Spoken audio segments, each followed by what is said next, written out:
Welcome to the deep dive. Today, we're taking a shortcut to understanding what's been happening with Bitcoin, that big digital currency everyone's talking about. Yeah. Our mission for you, really, whether you're kind of new to investing or maybe just curious, is to cut through the noise.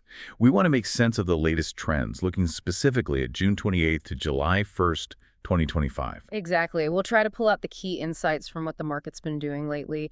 Things like institutional money flows, corporate buying, and what it all points to for Bitcoin's outlook, both near term and maybe further out. Okay, so right now, Bitcoin's trading around $107,000 USD. Let's break this down, all right? So Bitcoin's been in this consolidation phase, right? Just kind of hovering around that $107,000 mark. More specifically, staying pretty tight between $106,500, $508, and $8,000. What's going on there? What's driving that stability? Well, what's really interesting, technically speaking, is that chart analysts are seeing a bullish pennant pattern forming. Okay, bullish pennant. Yeah, it's basically a period where the price kind of consolidates after a strong run-up. Yeah. And often, it signals there might be another burst upwards. So it suggests Bitcoin could potentially push higher, maybe challenge, say, $112,000 or even $120,000 if the underlying trends hold strong. And those trends, they seem pretty powerful. I mean, we're seeing massive institutional money pouring in, aren't we? Huge amounts. Those U.S. spot Bitcoin ETFs, the investment funds, letting traditional investors get exposure without actually holding the crypto themselves, they pulled in roughly $2.2 billion in inflows just last week alone. Incredible. And that's 14 days in a row of net positive flows. Year to date, the total inflows are nearly $14.9 billion. That's substantial. It really is. And BlackRock's IBIT fund continues to be a major driver there. Which leads to the question, right? Beyond just the ETFs, who else is accumulating Bitcoin on this kind of scale? Yeah, that's a crucial question. Because corporate players are making some really big moves. Right. Take MicroStrategy, for example. They just snapped up another 4,980 Bitcoin. That cost them about $532 million. Wow. Their total stash is now almost 597,325 BTC. That's worth somewhere around $64 billion. It really signals, I think, a fundamental shift in how Bitcoin's seen, from just speculation to maybe a legit treasury asset. Exactly. And you see others starting to follow that playbook. ProCap Financial, they're backed by Anthony Pompliano, who's a well-known Bitcoin advocate. Right. They're putting together a $1 billion Bitcoin treasury. It really echoes that institutional approach MicroStrategy pioneered. And if you kind of zoom out, look at the bigger picture, Bitcoin's up around 74% just this year. That shows some serious momentum, even when you compare it to, say, the recent surges we've seen in stocks. Okay, so let's tie this together. What does all this mean for Bitcoin's value now and going forward? And maybe more importantly for you listening, what should you be keeping an eye on? Bitcoin's price is showing a little dip right now, but that consolidation we mentioned, around $107,000, $108,000, that seems key short term. It is. It's really important to watch for a clear, decisive breakout above those levels, or conversely, a potential pullback if it hits key resistance points. Resistance being those price levels where selling tends to kick in historically. Exactly. And while all this institutional demand paints a very strong bullish picture, we always have to remember Bitcoin is still, a highly volatile asset. A significant pullback isn't out of the question. That could happen if, say, there are unexpected regulatory changes, maybe a wider market downturn, or even if these big institutional flows were to suddenly dry up or reverse. That makes sense. Yeah. However, looking at the momentum, the continued ETF inflows, that significant corporate buying we just talked about, it really does seem to support a bullish bias for Bitcoin's future, doesn't it? I'd agree. These are what we might call structural tailwinds. This increasing institutional adoption, it could very well push Bitcoin towards $150,000, maybe even beyond that in the longer term. So this isn't just about the little day-to-day fluctuations like today's slight dip. It's more about this profound underlying demand that seems to be building. Okay, so the bottom line here, maybe the key level for you to watch, is for that decisive breakout above the, say, $109,000 to $112,000 range. Yeah, that could really set the stage for the next major leg upwards, all driven by this new wave of adoption we're seeing. All right, so let's wrap up our deep dive. The core insight for you, maybe the main takeaway is this. Despite the current sideways movement, Bitcoin's overall bullish story seems significantly boosted by this, frankly, unprecedented surge in institutional and corporate demand. And that maturing market points to one really crucial level for you to keep an eye on, that decisive breakout above $109,000 to $112,000. That could really signal Bitcoin's next major phase. Which leaves us with a final thought. Yeah, it raises an important question for you to think about. How might Bitcoin's evolving role, potentially as a treasury reserve asset, fundamentally reshape global financial strategies, not just for big institutions, but maybe for individual investors too in the years ahead? Welcome to the Deep Dive. Today, we're plunging into Bitcoin. You might feel like it's not dominating headlines as much these days, or maybe, the daily price isn't grabbing attention like it used to. Maybe you even feel a bit disconnected. And that's exactly where the paradox lies, isn't it? While general public interest might seem maybe surprisingly low right now, Yeah. institutional activity in Bitcoin is actually at an all-time high. It's a really fascinating disconnect. Okay, right. Let's unpack this then. What's truly going on behind the scenes with Bitcoin right now? Well, to start, we're seeing massive institutional money flowing in, just huge amounts. How much are we talking? We're talking approximately $45 to $50 billion pouring into Bitcoin-related ETFs. 50 billion. Wow. Yeah, and this isn't just about the price. It's more about a fundamental reclassification. They're starting to see Bitcoin as a strategic digital gold asset. Right, the part of a serious portfolio. Exactly. It's a shift few in the general public maybe recognize yet. Some analysts are even predicting a further 20 to 45% increase. Pushing the price up to. Potentially, yeah, pushing it to $143,000 or maybe even $200,000 within about a year. That scale is incredible. And you mentioned the ETFs like BlackRock's. They're buying thousands of Bitcoin daily. Could you put that into perspective for us? Like, how does that compare to new supply? Right, good question. So BlackRock's ETF alone is reportedly buying something like 2,000 to 3,000 Bitcoin every single day. Okay. Now, compare that to the daily production of new Bitcoin, which is only about 450 BTC. So they're buying 5 to 8 times what's being mined each day. Precisely. And it's not just the ETFs. We're also seeing, established corporations strategically accumulating Bitcoin. Like Strategy, formerly MicroStrategy, they're always in the news for this. They're leading the charge, yeah. They recently made another significant purchase, brings their total holdings now to over 597,000 Bitcoin. 597,000. Yep, which represents roughly 3% of the total circulating supply. Wow, that's a huge chunk for one company. It really is, and it signals this shift in how corporations are managing their treasuries, sort of inflation-proofing their balance sheets. You're seeing other companies like Metaplan, BitMax, starting to follow this Bitcoin treasury strategy. It's like a corporate FOMO, but driven by long-term strategic thinking. That's a profound shift. Who's actually holding it? Yeah. But beyond these direct purchases, how does Bitcoin's performance fit into the wider market trends we're seeing? Yeah, it connects directly to this broader macroeconomic shift towards what we call risk-on assets. Meaning investors are feeling a bit more adventurous. Exactly. They're moving capital into investments with higher growth potential, maybe with a bit more perceived risk because the economic outlook seems to be improving. We saw this in June, right? Yeah. Traditional safe havens like gold basically stayed flat, but stock markets, NASDAQ, S&P 500, they surged. And notably, Bitcoin also gained ground. So it's playing in that higher growth category now for the big money. It seems so. Think of liquidity like water flowing through a system. It's currently strong in the stock markets, the midstream, you could say.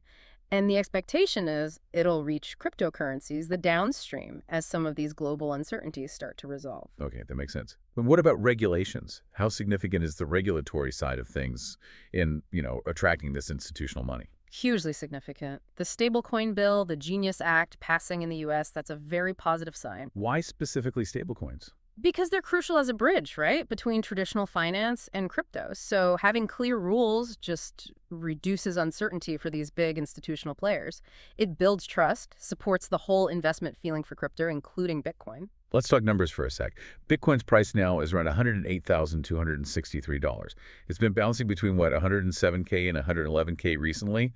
What are the key technical levels you're watching? Okay, technically, there's significant resistance, a ceiling, at around $114,000. If it breaks through that convincingly, could trigger maybe a 25% rally. And on the downside, support. Strong support seems to be between $100,000 and $103,000.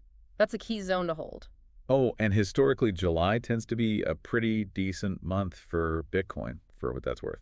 Interesting. And then there's this intriguing news about whales moving coins, these really old wallets from 2011. Yeah, 2 wallets, each moving 10,000 Bitcoin, worth over $1 billion now. Does that kind of thing, huge amounts controlled by a few, add risk? It can certainly create awareness, even if it doesn't directly move the price immediately. But what's really fascinating here, again, is the disconnect. You have institutions buying aggressively, Right. but public interest. Google Trends, social media buzz, it's near zero. So how are the institutions buying without spiking the price if public interest is low? Well, they often buy in private off-exchange deals. They're called OTC block trades. Big chunks bought directly away from the public market. To avoid attention. Exactly. And Yeah. sometimes they might even use short positions in the futures market, basically betting the price goes down short term. To create a bit of artificial selling pressure, it can shake out or discourage, individual investors, make them sell maybe. Then the institutions can scoop up more Bitcoin at slightly lower prices. It's a strategy. So they suppress the price while they accumulate. It looks that way sometimes, and it's worked, apparently. Institutional holdings have reportedly gone from under 10% to over 30% just this cycle. That quiet accumulation is, wow. Okay, stepping back, what about the bigger picture, microeconomic stuff? Well, initially we had some positive U.S. job data, but that got a bit overshadowed by U.S.-China tariff risks. We kind of see that as maybe a peak of uncertainty right now. So if that resolves. Could clear the path forward, yeah. We also expect U.S. employment data to slowly weaken a bit. Non-farm payrolls, maybe around 110K. Unemployment ticking up to 4.3%. And why does that matter for Bitcoin?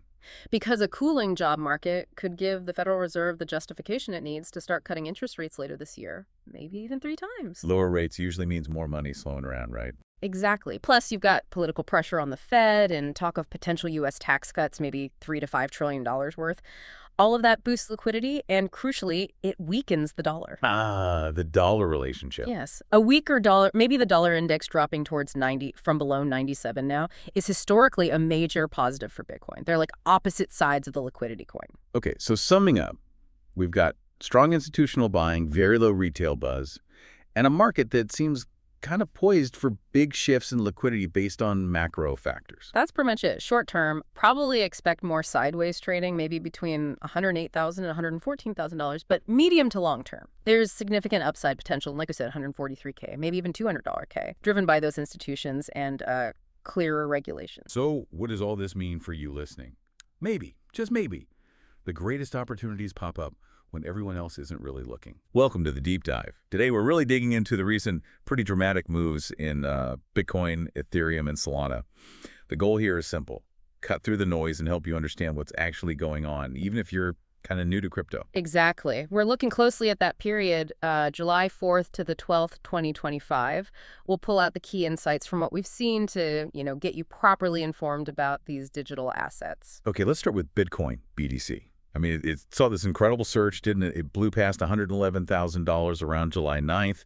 Then, wow, an all-time high over $118,000. Peaked near $118,856 before settling a bit. What on earth drove that climb? Yeah, it was quite something. Really a perfect storm, you could say. First, massive ETF inflows. Think over $1 billion in just one day. $1 billion? Wow. Yeah. So traditional investment funds are basically finding it easier to buy Bitcoin. Then you add a huge short squeeze. The traders betting against it. Precisely. People betting the price would fall were forced to buy back in as it rose, which, just accelerates the whole thing. Over $1 billion in those short bets were liquidated. Right. Plus, you had some bullish technical patterns like the cup and handle people look for on charts, signaling strength. And regulatory tailwinds helped too. Things like the Genius Act maybe signaled clearer rules are coming, which is crucial for, say, institutional growth. Right. And the broader market. Well, exactly. A strong equities market, a general risk-on feeling where investors are looking for growth, that definitely helped push Bitcoin up too. So Bitcoin clearly led the charge. How did Ethereum and Solana benefit? Ethereum climbed, 16% in just 5 days? and Solana rallied up towards 167 highs. Yeah, they definitely rode the wave. You get this sort of ETF and institutional spillover. Yeah. When big money flows into Bitcoin ETFs, it kind of increases liquidity and attention across related crypto assets. Makes sense. Now, for Ethereum, its long-term link to Bitcoin, its correlation, that's actually declining slowly. That's a really key insight, suggesting it's maybe forging its own path based on its own ecosystem. But short-term, during strong bull runs like this, it often still follows Bitcoin's lead. Against Solana. Solana tends to mirror BTC and ETH trends too, often with a pretty strong correlation, maybe around 0.7. So when Bitcoin rises, it creates this broader risk-on feeling, and investors start looking at high-growth altcoins like SOL. It also had its own bullish chart pattern, a symmetrical triangle, testing that kind of $152 to $160 resistance zone. Okay, so lots of upward movement.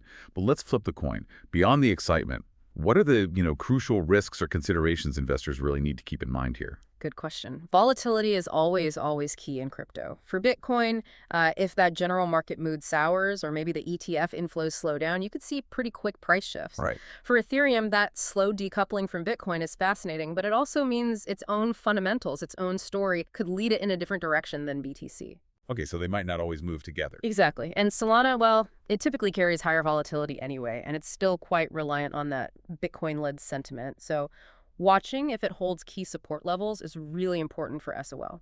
Recognizing these kinds of differences is vital for making informed decisions. Understanding these underlying factors and risks seems absolutely crucial for anyone engaging with the crypto market then, right? Absolutely.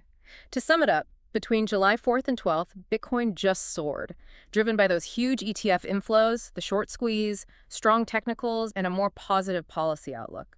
Ethereum and Solana definitely caught that updraft, benefiting from the spillover effects, general market liquidity, and that momentum shifting towards altcoins. So looking ahead, it seems like we could expect more potential upside in Ethereum and Solana, but only as long as Bitcoin sort of maintains its bullish path, which I guess raises an important question for you thinking about this. What might be the next big catalyst that could truly reshape these crypto markets? Welcome to the deep dive. We're digging into the latest crypto news, specifically the market moves from July 18th to 26th, 2025. Our goal: make sense of it all, especially if you're just getting curious about investing. Exactly. Cut through the noise, find the core insights. We'll focus on why things moved, especially the big story around Ethereum this past week. Okay, let's jump in. Bitcoin, well, it had quite a ride. Climbed past 120K midweek. Yeah. Touched near 123K even, before settling around, say, 116K to 118K. And the main reason was good news from the US, right? New laws. That's right.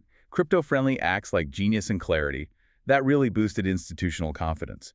Big money felt safer. So more cash flowed into Bitcoin ETFs, those exchange-traded funds. Precisely.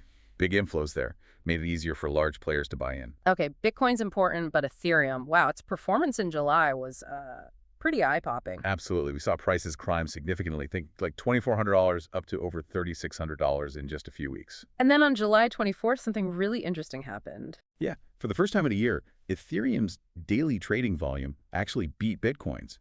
Huge investor interest shifting there. Plus, money keeps flowing into Ethereum ETFs, right? Net inflows. Continuous net inflows, more money coming in than going out, strong buying pressure. So what's behind this Ethereum surge? It feels like more than just hype. Good question. Our sources point to two key things working together. Real demand and investment demand. Okay, let's break that down. What's real demand for something like Ethereum? It ties back to how it's actually used.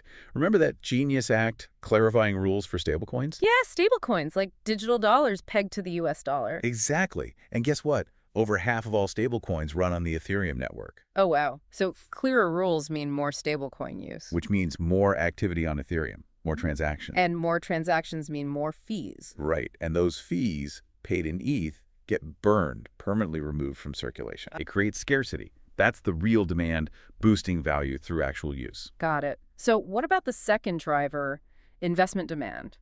Sounds like big companies are stocking up. You nailed it. There's sort of a corporate war chest situation developing. Companies like Sharplink Gaming, BitMine Immersion Tech, they're buying ETH aggressively. Sharplink, weren't they reporting huge profits just from holding Ethereum? Hundreds of millions in profit in just a month. They're aiming to hold 1 million ETH. It's a strategic bet. Kind of like MicroStrategy did with Bitcoin, right? Buy and hold, boost the company value. Exactly the playbook. Buy the asset, stock price goes up. Tom Lee at BitMine explicitly wants to be the MicroStrategy of Ethereum. But why Ethereum specifically? Why not just more Bitcoin? Two main reasons seem to pop up. One, some see Ethereum as still undervalued compared to Bitcoin. More room to grow, maybe? Okay, the potential upside is bigger. Makes sense. What's number two? This is crucial. Ethereum offers extra income streams. You can stake your ETH. Staking, like earning interest for helping secure the network. Yep, around 3% annual interest paid in more ETH. For a company holding thousands, that's real revenue. Plus, they can use it in DeFi, right? Decentralized finance. Exactly. Lending it out, providing liquidity, potential for even higher yields, maybe 8–14%. It's not just holding, it's earning from the asset. Bitcoin doesn't really offer that in the same way. So it's a productive asset for a company. Very much so. And the numbers show it. Since mid-May, funds and companies bought about 2.8 million ETH. Only 180,000 new ETH were issued. Demand is massively outpacing new supply. That's a huge imbalance. It all sounds very positive, but, new investors should be careful, shouldn't they? Absolutely critical. High growth often comes with high risk. Robert Kiyosaki warned about a potential bubble risk in Bitcoin, and that applies broadly. Prices could be inflated short term. So practical advice for someone starting out. Stick to the big players, generally. Bitcoin and Ethereum. They're more established. Be super cautious with smaller altcoins, especially meme coins. And avoid FOMO, the fear of missing out. Definitely. Don't just jump in because prices are soaring. That often leads to buying high and selling low. Do your research. Start small. Great advice. So wrapping up, understanding the fundamentals utility, corporate strategy is key. It's not just random movements. Precisely. This deep dive shows how new tech is changing corporate value. It makes you wonder, what other assets might see this kind of shift next? Something to think about.